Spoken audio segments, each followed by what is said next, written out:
डब्बा जे खिडौना जे रुपया 1200 रुपए किलो ये मुकम्मल गेम जे गेम चेक कर लो ए गड्डियां कूपा माइया चीची माइया ते ए गड्डियां ए दा ट्रैक ते वजन है तकरीबन 4 किलो 4 किलो ए ये ट्रैक पूरा ए रे ला शाट चला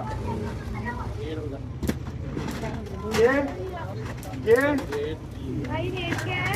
मुकम्मल गेम है बेटा मुकम्मल गेम है ये जाओ की याद करोगे एक और 850 रुपए किलो चलो वो अभी जाओ की याद करोगे हेलो हेलो हेलो आप बताओ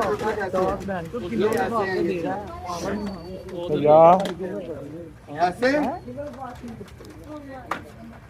वीडियो पूरा बनेगा बनेगा अपना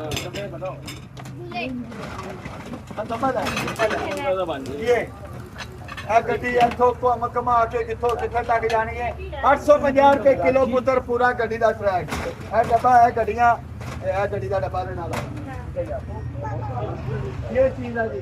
और बात में है जी है ना आ जाइए मिनट यार